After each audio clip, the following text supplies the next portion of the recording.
All right, welcome everybody. Thank you so much for being here. It's this new world we're in. We're very happy that we're able to still bring you one of our biggest attractions to the ATS brand, our seminars.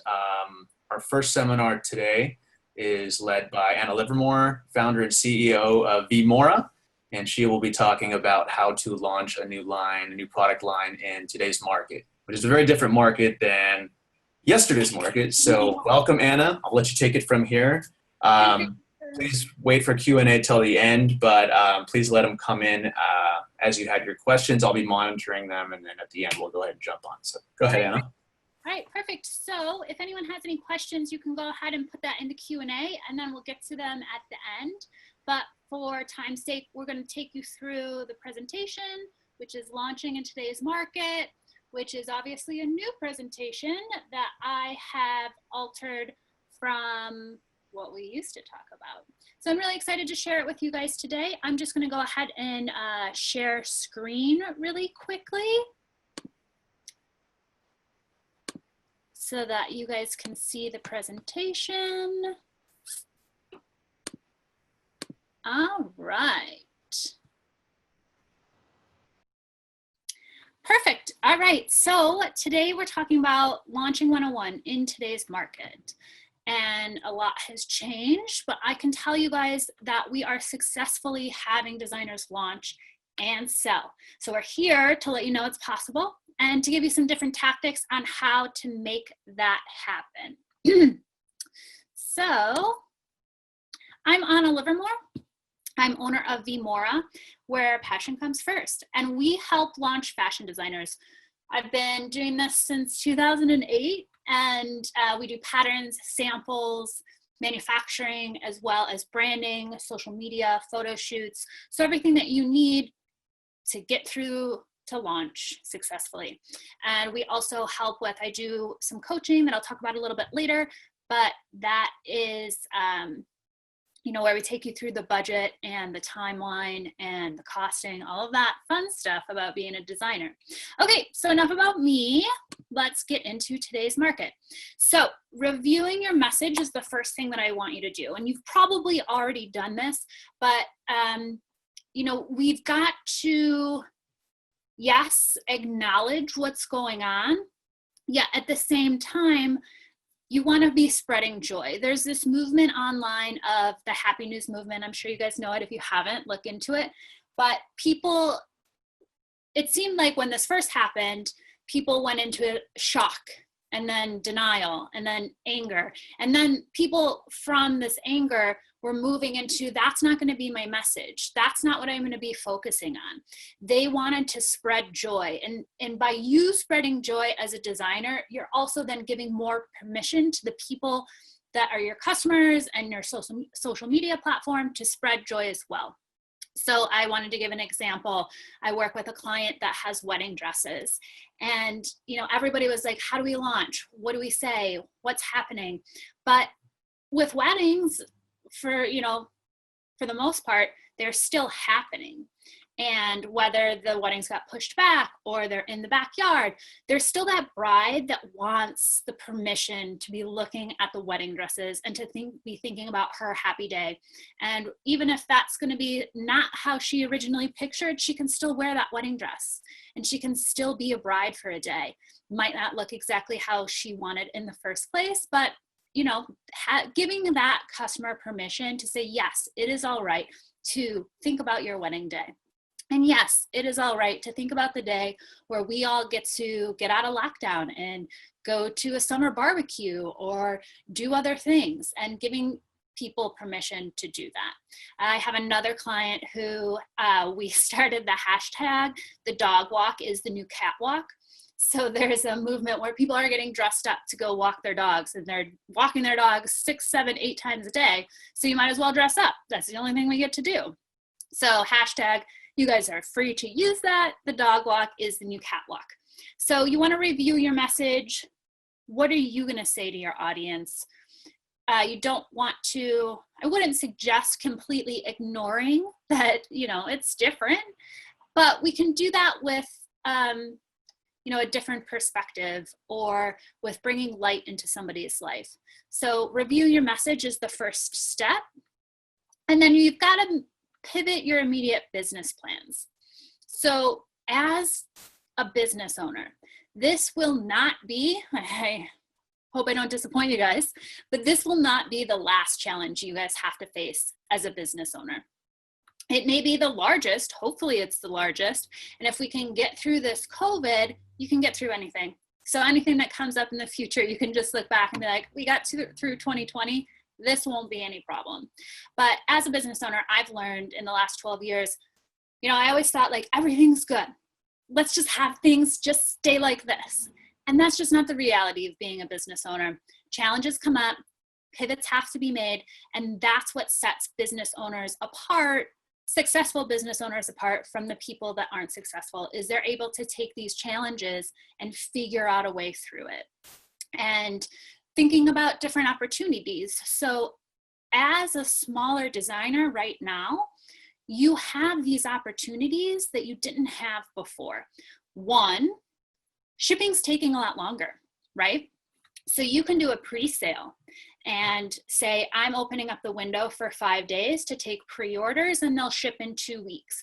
Because it used to be, you'd be competing with that dress that's going to ship tomorrow. And even though if people liked your dress more, they might order that dress that they're going to get tomorrow. But shipping's taking a lot longer. I know I've waited 4 to 6 weeks on anything that I've ordered because it's not a priority and the warehouses are not as full, things like that. So people are moving away from that immediate gratification, and you can use that in doing this pre-order and creating a story around how you're doing a micro mini launch, but figuring out a way that making that an opportunity so that you can do a pre-order, which means you don't have to sit on a production. And that's the other thing is smaller designers aren't sitting on a ginormous production that, they're having shipped late from China or stocked in their warehouse. So they're working backwards to try and sell the inventory they thought they were going to sell in 2020. Whereas you guys can, if you've got a smaller production, still focus on moving forward to your next production because it's not going to be as shattering as it is with these larger companies that we're seeing. So taking on improvements, figuring out how you're going to launch, what is your story going to be, what is your factory, how are you going to do your manufacturing? I know that we have, I live in New York, but I'm here in Vermont. And what we've done is we've pulled in some local seamstresses that are home working to help with our small run production. And it's a great story because they either got furloughed or laid off, and they get to have this extra work and this extra income to help them get through COVID. So figuring out, knowing that it's possible, thinking outside the box right now. And as a newer designer, we're accustomed to doing that anyways. And the customer is more open to that now. The customer is more open to waiting a little bit longer or having smaller production runs, or if you're launching with 2 to 3 pieces instead of 15 to 20. So that's really a great thing for smaller designers. So we want to figure out what is your plan going to be. So using innovation to redefine your sales plan, what you want to avoid is sitting on a lot of inventory right now. What you want to avoid is, spending a lot. Where are you spending all of your money? Being very, very aware of where you spend every single dollar, right? And that should be always, but it doesn't always happen. But in today's market, doing things like going through all of your past inventory of fabrics. As designers, these things build up, right? And we always say like, oh, I'm going to use that extra fabric. I'm going to use that old fabric for my new production, but we never do because we find new fabric and we get inspired by new fabric and we want to do that. But now we can go back. We're kind of forced to go back to be more efficient, to be using that old fabric with new designs. Or you can reintroduce your best sellers. Again, the customer is more open to that. So reintroducing old sellers, using old patterns with new fabric, just trying to figure out a way that you're being as effective as possible. And again, we've got a lot of success stories, clients launching that are using old fabric, using previous used patterns, being innovative in how they're doing this micro launch. doing pre-orders. So you too can do this successfully, I promise. Adapting business models. So planning and preparation, you want to be realistic. Timelines are taking a little bit longer because shipping's taking longer, factories have less workers. So you want to be realistic in your planning. That's number one, because if you set yourself up for something that you can't execute, that's no good. New ways of doing business and some immediate changes, again, with your sales plan, how you house your inventory, how are you shipping things out. So knowing that you can invite your customer into that story as well, because people are more understanding of that now. And I just want to point out, like, being an entrepreneur in challenging times, we are the leaders. We do have the platform. We do have people following us, looking at our posts, seeing what we're launching. So we have this kind of social responsibility to be cognizant of the message that we're putting out. So really standing in, you are a leader, this is what we signed up for, and to, own that. Make connections with your community. Now more than I've ever seen, people are working together. Competitors are working together.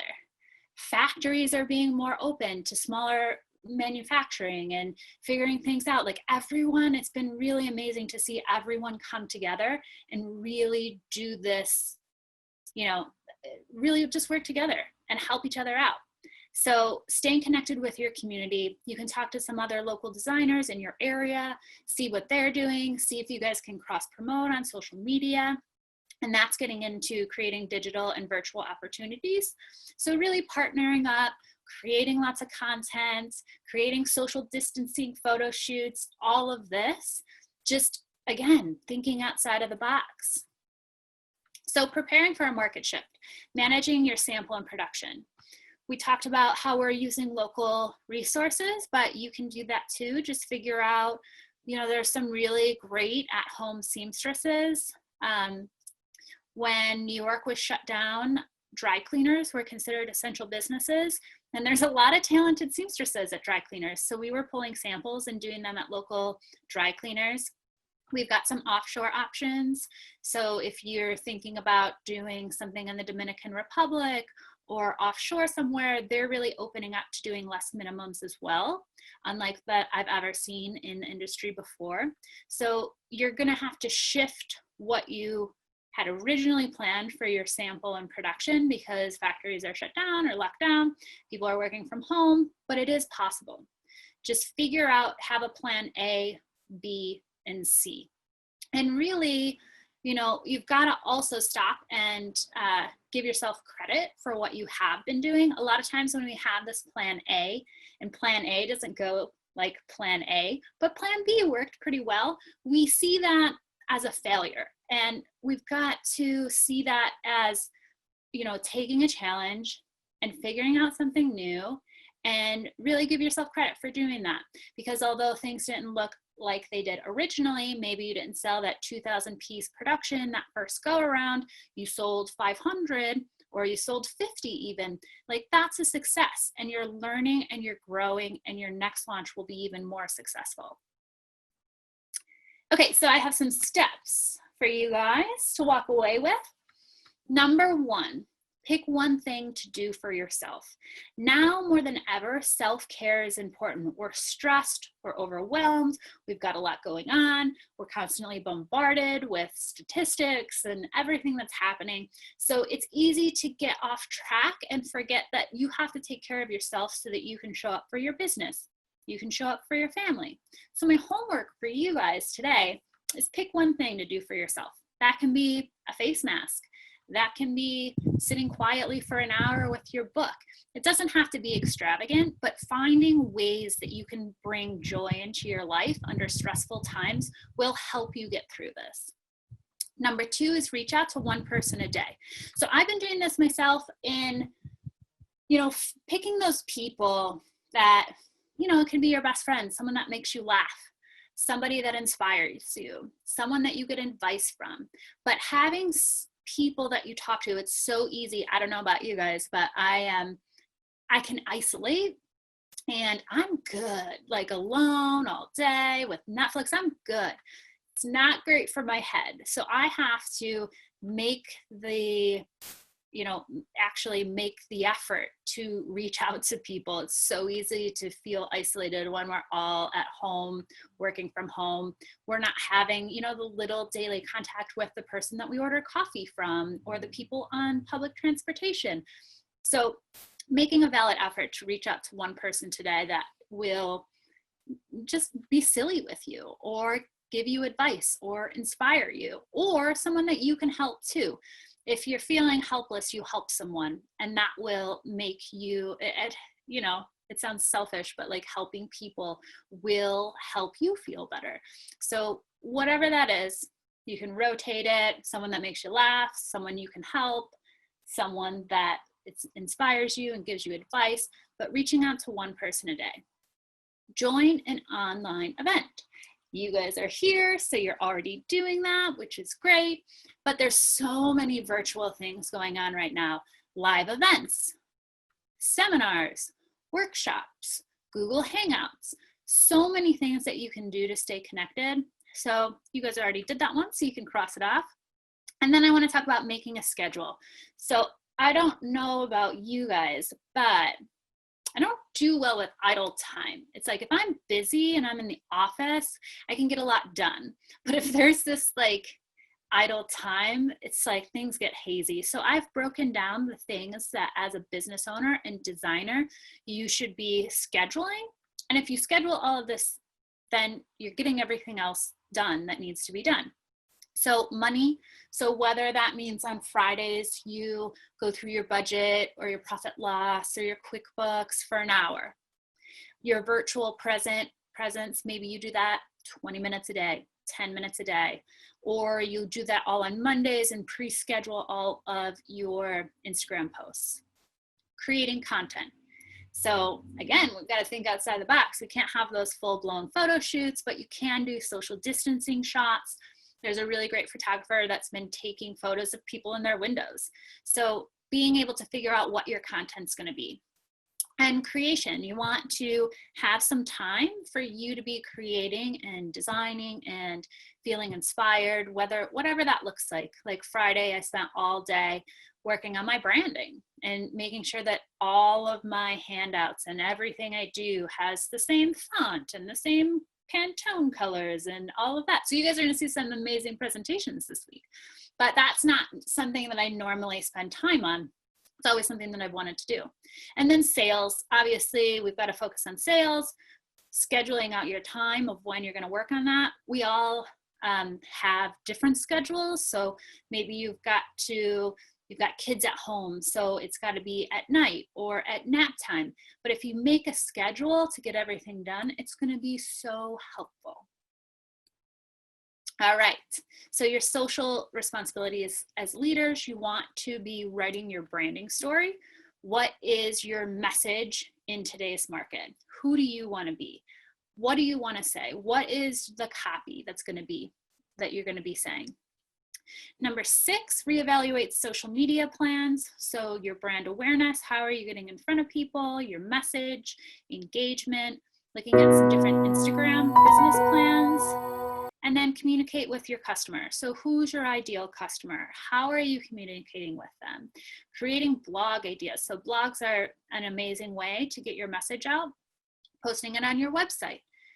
Then you can do a live event on your Instagram, maybe after you've posted, just you talking about the blog, where you do Q&A. And you want to stay present on your mailing list. So I'm going to just go back if you guys want to screenshot this.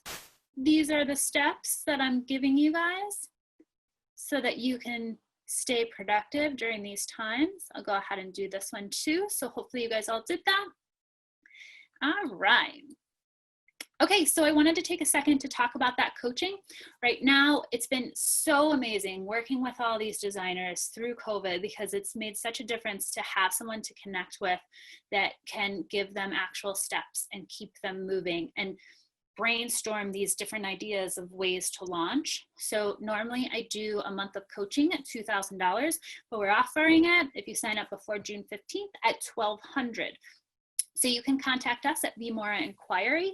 And what I do is it's 4 calls in the month and we pick a topic. So whatever is most important to you, I'll give you an example of 12 different calls. You can pick it and we'll give you templates and checklists. I really want you guys to walk away with, okay, these are the things that keep me up at night. And if I do a month of coaching, I'll be able to sleep, right? So keeping on point in those calls, and then any emails, phone calls in between are included. But I really want to give you guys the most out of this 1 month and offering it at $1,200 so that I can be helping more designers, because it's really been amazing, an amazing experience for me and the clients that are launching and selling. So if you guys are interested in that, you can contact us. Okay, and some ideas for your Instagram. So what you can do is do voting polls, like maybe you're thinking between 2 different colors and you can do a voting poll. Sales and promotions, maybe you'll do a contest of trying to generate, people. If whoever signs up on my mailing list today, I'm going to be giving away 1 free top, or giving away masks for every $200 order. Maybe you donate a mask to a local hospital. So just figuring out and giving some incentive to your customers. You can also do a Q&A. So just popping on your Instagram and doing a Q&A, whether that's, if you are launching a mommy blog, or if you are doing whatever that is, speaking to your customer and doing a Q&A, and then hosting a live IG event. So many events are going on, just getting out there and doing it right now more than ever. I'm going to say it's quantity over quality. If you're waiting forever to get that perfect topic to talk about on your live or that perfect post, it's way better to be generating content and having that quantity over quality.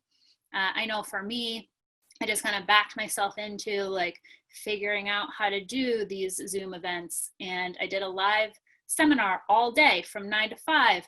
And I just jumped in, right? I've done some live events on Instagram. And again, like I had fear that it was going to mess up or something was going to happen during the live. And you know what? It did.